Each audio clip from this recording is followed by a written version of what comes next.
ka na bang manood at makinig? Kasama mo palagi si Teacher Arlene. Handa ka na bang manood at makinig? Kasama mo palagi si Teacher Arlene. Halina at matuto ng bagong aralin. Halina at matuto ng bagong aralin. Ang ating asignatura ngayon ay Araling Panlipunan 1, Unang Markahan, Week 1. Ang ating aralin ay Sino Ako? Sino nga ba ako? Pagkatapos ng araling ito, ikaw ay inaasahan na maipakikilala at maibibigay mo ang sariling batayang impormasyon para sa pagpapakilala. Sasabihin mo ang iyong pangalan, magulang, kaarawan, edad, tirahan, paaralan, at iba pang pagkakakilanlan at mga katangian bilang Pilipino. Pakinggan natin ang usapan ng tatlong batang ito. Ako si CJ, nakatira ako sa Cainta, Rizal. Ako naman si Job, ako ay nasa unang baitang. Ako si Elena. Ako ay 6 na taong gulang. Para sa inyong gawain sa pagkatuto bilang isa, iguhit o i-drawing ang masayang mukha sa kahon kung tama ang pahayag at malungkot na mukha kung hindi. Gawin ito sa inyong kwaderno. Unang bilang, ang bata, pagkasilang ay may pangalan na, natataglayin niya hanggang sa kanyang paglaki. Mayroon siyang 10 segundo upang sagutin ang tanong na ito. Ulitin natin, ang bata, pagkasilang ay may pangalan na, natataglayin niya hanggang sa kanyang paglaki.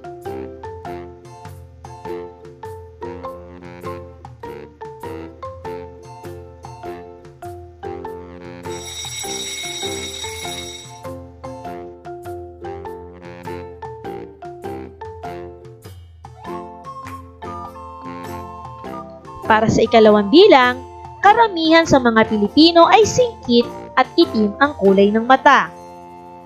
Ulitin natin, karamihan sa mga Pilipino ay singkit at itim ang kulay ng mata.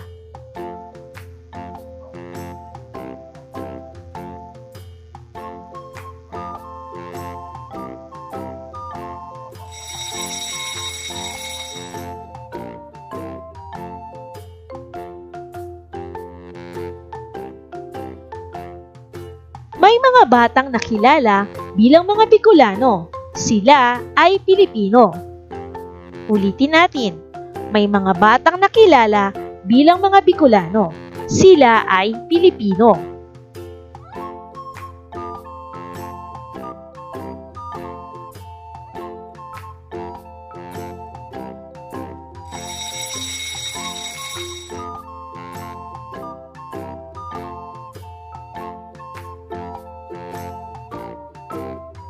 Para sa bilang 4, maraming bata ang nagsasalita ng Tagalog, Bisaya, Waray, at sila'y Pilipino pa rin. Ulitin natin, maraming bata ang nagsasalita ng Tagalog, Bisaya, Waray, at sila'y Pilipino pa rin.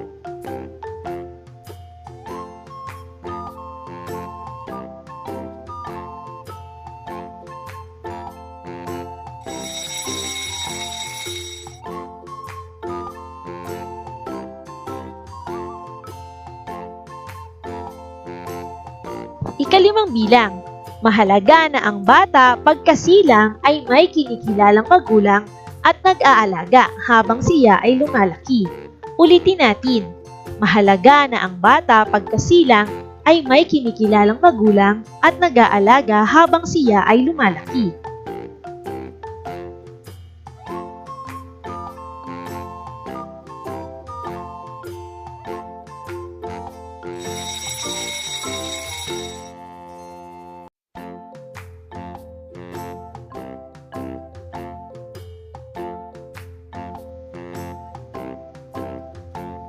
Para sa ating gawain sa pagkatuto bilang 2, ibigay ang wastong impormasyon na hinihingi ng sumusunod na mga sitwasyon. isulat ang sagot sa kwaderno. Unang bilang, may bago kang kalaro at nais niyang makipagpakilala sa iyo. Makipagkilala. Again. May bago kang kalaro at nais niya makipagkilala sa iyo. Alin sa sumusunod na impormasyon ang nararapat mong sabihin? A. Tamang edad. B. Tamang tirahan. C. Numero ng telepono. D. Tamang pangalan. Ulitin natin. May bago kang kalaro at nais niyang makipagpakilala. Ulitin natin. May bago kang kalaro at nais niyang makipagkilala sa iyo. Alin sa sumusunod na impormasyon ang nararapat mong sasabihin? A. Tamang edad. B. Tamang tirahan. C. Numero ng telepono. D. Tamang pangalan.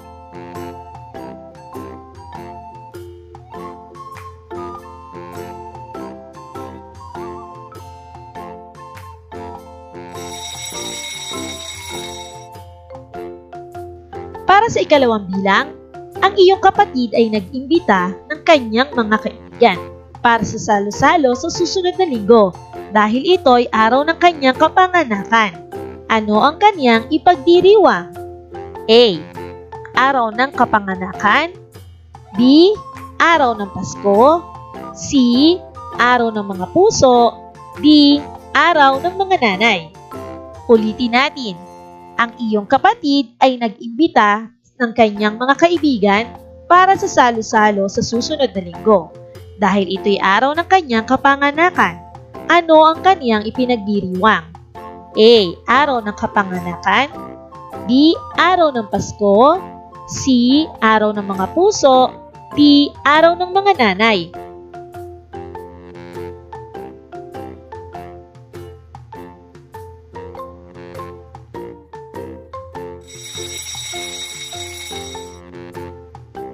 Bilang 3. Unang araw mo sa paaralan. Bawat isa sa inyo ay tinanong ng guro kung ilang taon na ang bawat isa sa inyo. Alin sa sumusunod na sagot sa guro ang dapat mong sabihin? A. Ako po ay 6 na taong gulang. B. Ako po ay nakatira sa Barangay San Roque. C. Ako po ay nasa unang baitang. O D. Ako po ay anak ni Jose at Marta. Ulitin natin. Unang araw mo sa paaralan. Bawat isa sa inyo ay tinanong ng guro kung ilang taon na ang bawat isa sa inyo. Alin sa sumusunod na sagot sa guro ang dapat mong sabihin? A. Ako po ay 6 na taong gulang. B. Ako po ay nakatira sa Barangay San Roque. C. Ako po ay nasa unang baitang. D. Ako po ay anak ni Jose at Marta.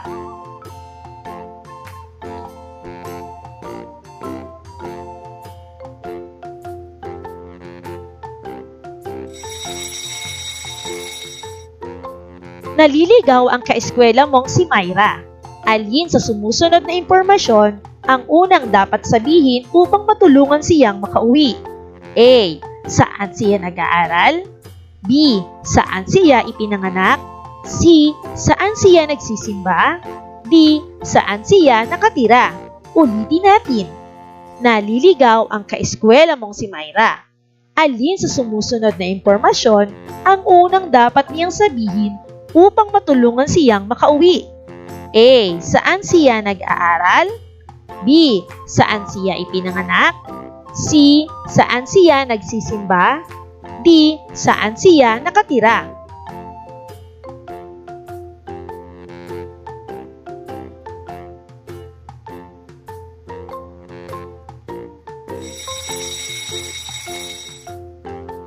Upang higit ka pang matuto, alin sa sumusunod na katangian bilang mag-aaral ang nararapat mong ipakita habang nagtuturo ang guro? A. Pakikinig sa guro. B. Pakikipaglaro habang nagkaklase. C. Nakikipag-usap sa kaklase habang nagtuturo si teacher. D. Pagtahimik at di pagsagot sa tanong ng guro. Ulitin natin. Upang higit ka pang matuto, Alin sa sumusunod na katangian bilang mag-aaral ang nararapat mong ipakita habang nagtuturo ang guro? A. Pakikinig sa guro. B. Pakikipaglaro habang nagkaklase. C. Nakikipag-usap sa kaklase habang nagtuturo si teacher. D. Pagtahimik at di pagsagot sa tanong ng guro.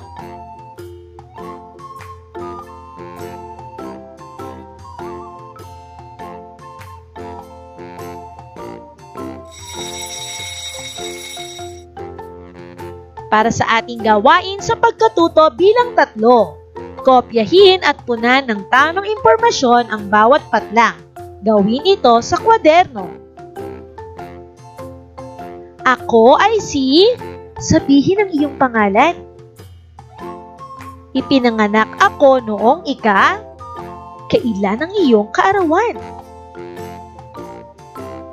Ang pangalan ng aking tatay ay...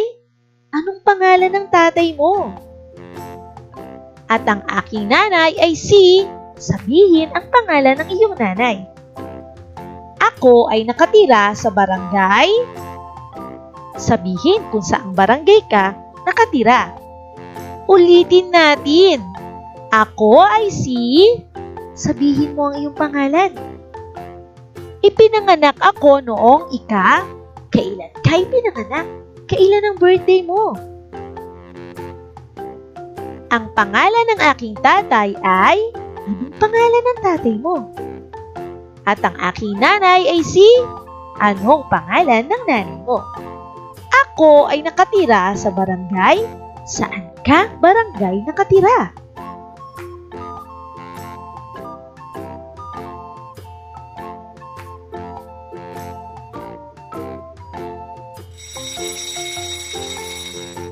Basahin at unawain. Ang bata habang lumalaki ay may mga batayang impormasyon sa sarili at iba pang katangian na kailangan niyang malaman upang magkaroon siya ng pagkakakilanlan bilang Pilipino. Ulitin natin. Ang bata habang lumalaki ay may mga batayang impormasyon sa sarili. Ito ay ang... Ulitin natin. Ang bata habang lumalaki ay may mga batayang impormasyon sa sarili at iba pang katangian na kailangan niyang malaman upang magkaroon siya ng pagkakakilanlan bilang Pilipino. Ano-ano ba ang mga batayang impormasyon na dapat ay alam na alam mo? Una ay ang iyong pangalan. Pagkasilang sa sanggol, ibinibigay sa kanya ng mga magulang ang pangalang dadalhin niya hanggang sa kanyang paglaki. Halimbawa ng pangalan ay Jose Abad Santos. Ikaw, ano ang iyong pangalan?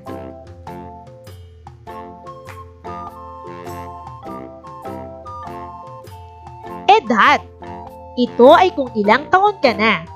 Ito ay tumutukoy sa bilang ng taon na nabubuhay ang tao at ipinagdiriwang tuwing sasapit ang araw ng kanyang kapanganakan. Halimbawa, si Marife ay 6 na taong gulang na noong 3 ng Mayo. Ulitin natin. Edad. Ito ay tumutukoy sa bilang ng taon na nabubuhay ang tao at ipinagdiriwang tuwing sasapit ang araw ng kanyang kapanganakan.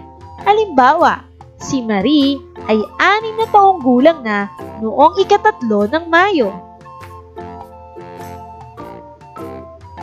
Dapat ay kilala mo rin ang iyong mga magulang. Mahalaga na ang bata sa kanyang pagsilang ay may kinikilalang magulang at nag-aaruga habang siya ay lumalaki. Halimbawa, ang aking magulang ay sina Jose at Ana Alpe. Ulitin natin. Magulang.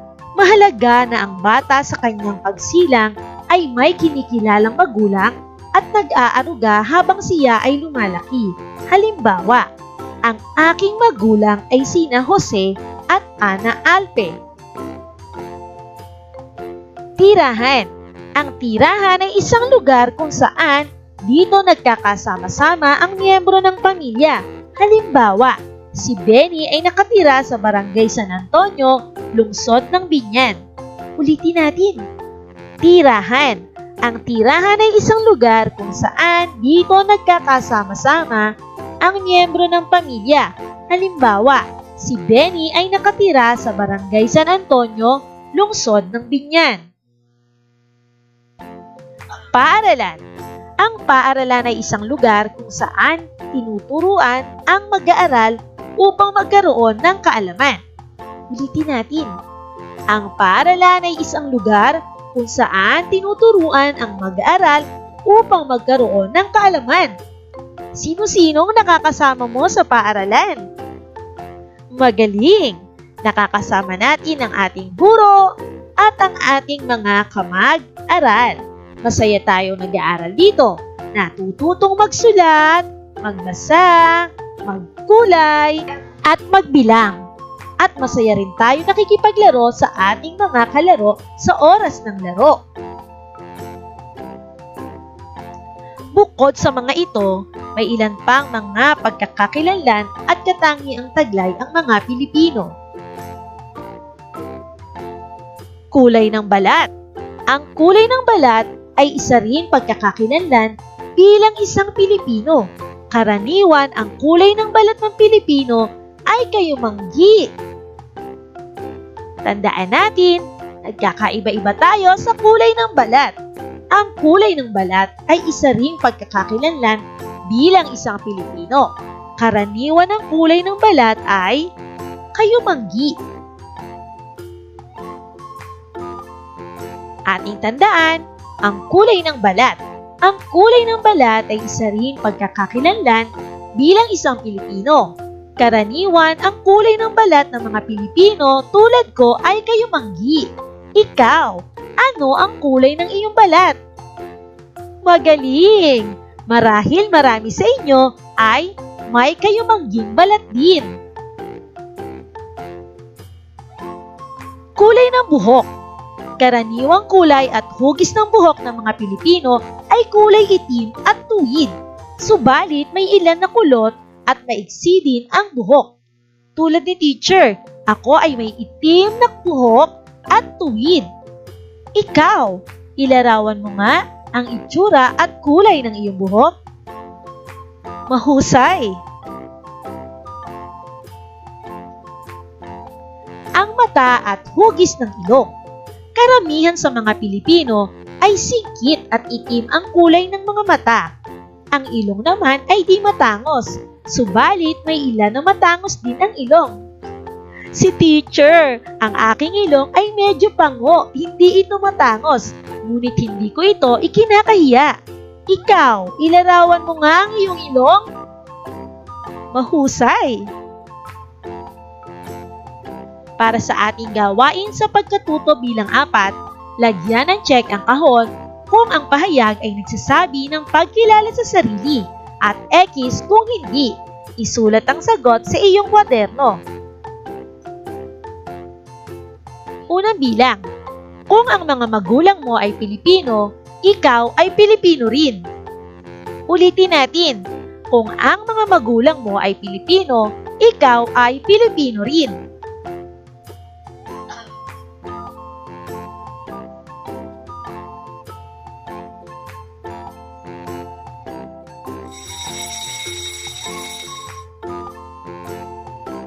Ang kulay ng balat ay isa ring pagkakakilanlan sa sarili.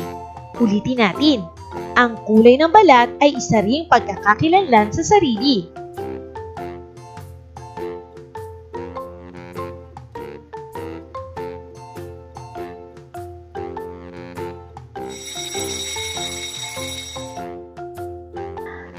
Para sa ikatlong bilang, ang pagiging Tagalog, Bicolano o Ilocano ay maituturing na pagka-Pilipino. Ulitin natin, ang pagiging Tagalog, Bicolano o Ilocano ay maituturing na pagka-Pilipino.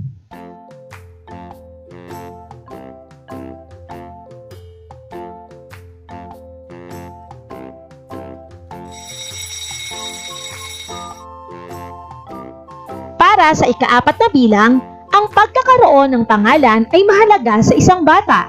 Ulitin natin, Ang pagkakaroon ng pangalan ay mahalaga sa isang bata.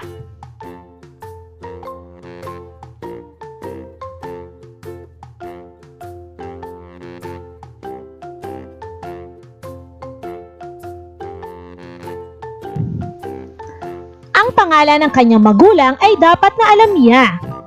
Ulitin natin, ang pangalan ng kanyang magulang ay dapat alam niya.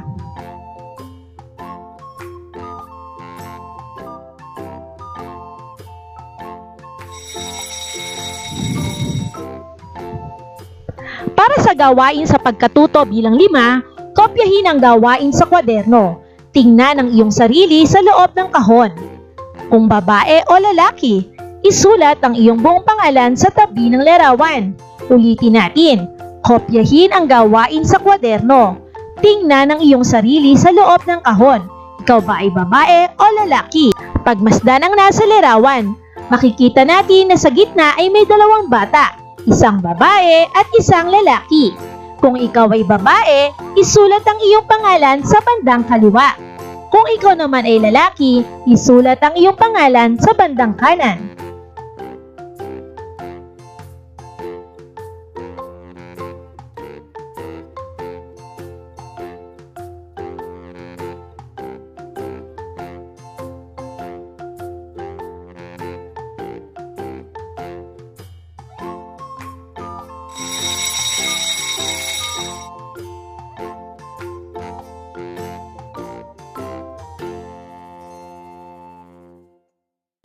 Para sa ating gawain sa pagkatuto bilang 6, basahin at unawain.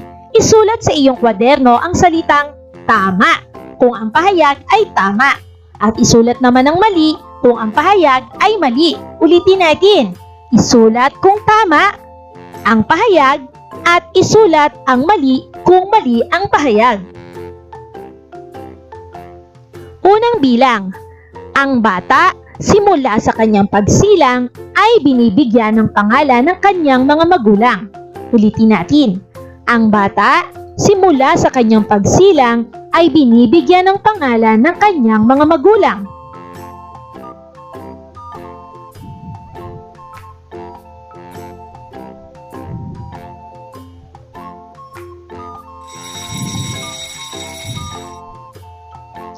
Ang kulay ng iyong balat, buhok o mata ay mga katangian ng pagkakakilanlan mo bilang Pilipino. Ulitin natin, ang kulay ng iyong balat, buhok o mata ay mga katangian ng pagkakakilanlan mo bilang Pilipino.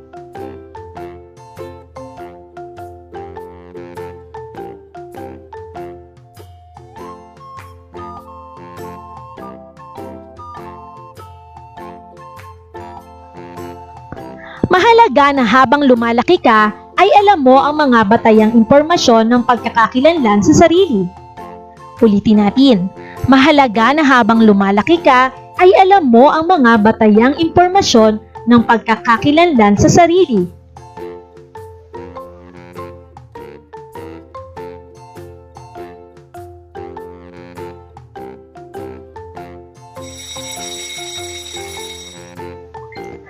Ang pagiging Bicolano, Waray o Tagalog ay isang katangian ng pagkakakilanlan sa sarili bilang isang Pilipino.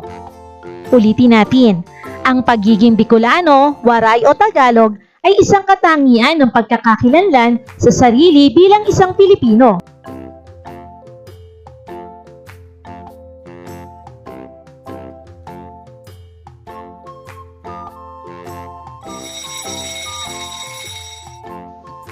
Ang tirahan, paaralan at edad ay ilan lamang sa mga batayang impormasyon na kailangan mong alamin. Ulitin natin, ang tirahan, paaralan at edad ay ilan lamang sa mga batayang impormasyon na kailangan mong alamin.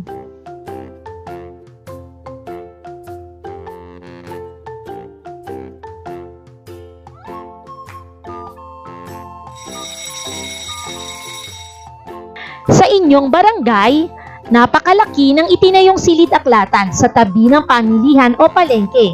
Ano ang gagawin mo kung ang mga nasabing gusali ay walang marker o signage? Ulitin natin. Sa inyong barangay, napakalaki ng itinayong silid-aklatan sa tabi ng pamilihan o palengke. Ano ang gagawin mo kung ang mga nasabing gusali ay walang marker o signage? Binabati kita! Natapos mo na ang unang linggo ng ating aralin. Kung hindi mo natapos ang pagsasagot nito, maaari mo uling balikan ang iyong module at sagutan ang mga hindi mo pa natapos. Maraming salamat sa pakikinig mga bata! Tandaan natin na ang karunungan ay kayamanan. Sabay-sabay natin sabihin, God loves me and you. Paalam hanggang sa muli! Please don't forget to like, share, comment, subscribe, and press the bell button for more videos.